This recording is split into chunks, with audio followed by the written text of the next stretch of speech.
வணக்கம். ஒரு நாள் நல்லா போறதுக்கும் ஒரு நாள் சுமாரா போறதுக்கும் என்ன காரணம்னு என்னைக்காவது யோசிச்சிருக்கீங்களா? அது அதிர்ஷ்டமா இல்ல வேற ஏதாவது மேட்டரா? இன்னைக்கு நம்மளோட ஆட்டிடியூட், அதாவது மனப்பான்மைங்கிற ஒரு சின்ன விஷயம் நம்ம உலகத்தையே ஒரு கண்ணாடி மாதிரி எப்படி நமக்கு திருப்பி காட்டுதுன்னு பார்க்க போறோம். வாங்க உள்ள போலாம். இந்த கேள்வியே கொஞ்சம் யோசிச்சு பாருங்களேன். சில நாள் பாத்தீங்கன்னா எது தொட்டாலும் தப்பா போற மாதிரி இருக்கும் இல்லையா? ஆனா சில நாள்ல எல்லாமே ரொம்ப ஸ்மூத்தா நமக்காகவே நடக்கிற மாதிரி இருக்கும். இதுக்கு காரணம் வெளியில இல்ல, நமக்குள்ளதான் இருக்கு.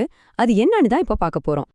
இதுக்கு பதில் எங்க இருக்குன்னா, நம்மளோட மனப்பான்மையில தான் இருக்கு. உலகம்னா நமக்கு வெளியில நடக்கிற விஷயங்கள் மட்டும் இல்லைங்க. அது நம்ம மனசோட ஒரு ரிஃப்ளெக்ஷன். நம்ம உள்ளுக்குள்ள எப்படி ஃபீல் பண்றோமோ, அதையே தான் இந்த உலகம் நமக்கு திருப்பி காட்டுது. இங்கேதான் விஷயத்தோட முக்கியமான பாயிண்டே வருது.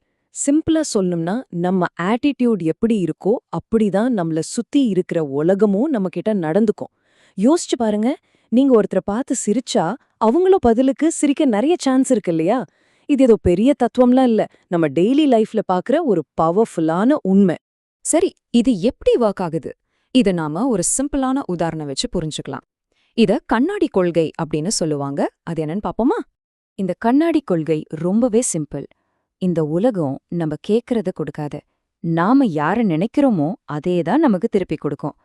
உங்க ஆட்டிடியூட் கோவமா இருந்துச்சுன்னா நீங்க சந்திக்கிற சூழ்நிலைகளும் கோவமா தான் இருக்கும். உங்க மனப்பான்மை அன்பா இருந்தா அன்பு உங்களை தேடி வரும். அவ்வளவுதான் விஷயம்.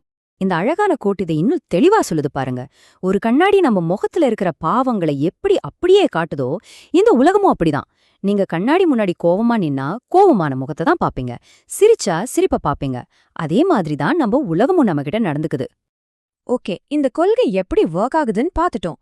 நிஜ வாழ்க்கையில இது எப்படி வெளிப்படுதுன்னு சில உதாரணங்களை பார்க்கலாமா? இங்க பாருங்களேன், இது எவ்ளோ சிம்பிளா இருக்குன்னு.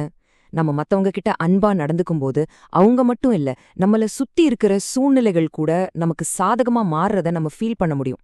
அதே நேரத்துல நம்ம எரிச்சலாவோ கோவமாவோ இருந்தா சின்ன சின்ன விஷயம் கூட நமக்கு எதிரா திரும்புற மாதிரி தோணும். நாம எதை கொடுக்கறோமோ அதுதான் நமக்கு திரும்ப கிடைக்கும். அப்போ இந்த கொள்கையை புரிஞ்சுகிட்டு அதன்படி நடக்கிறது ஏன் இவ்ளோ முக்கியம்? இதோட அல்டிமேட் பே ஆஃப், அதாவது இதனால நம்ம கிடைக்க போற பெரிய நன்மை என்னன்னு பார்க்கலாம். இவ்ளோ நேரம் நம்ம பேசினதோட மொத்த சாரத்தையும் புத்தரோட இந்தொரு வரிய அழகா சொல்லிரும். பூமியில வாழ்க்கையை சீராகவும் லாபகரமாகவும் மாற்றுறதுக்கு முதல் கண்டிஷன் சரியான மனப்பான்மை தான். நம்ம வாழ்க்கை நல்லா இருக்கணும்னா நமக்கு வேண்டிய முதல் தகுதியே நம்ம ஆட்டிடியூட் தான். சோ நாம புரிஞ்சுக்க வேண்டியது இதுதான், நம்ம வாழ்க்கையோட கண்ட்ரோல் நம்மகிட்ட தான் இருக்கு. ஒவ்வொரு நாளும் நாம பாக்குற இந்த உலகம் நாம அதுக்கு என்ன காட்டுறோமோ அதோட ரிஃப்ளெக்ஷன் தான். அதனால நான் உங்ககிட்ட ஒரு கேள்வி கேக்குறேன். இன்னைக்கு உங்க கண்ணாடிக்கு நீங்க எதை காட்ட போறீங்க? ஒரு புன்னகையா இல்ல வேற எதையமா?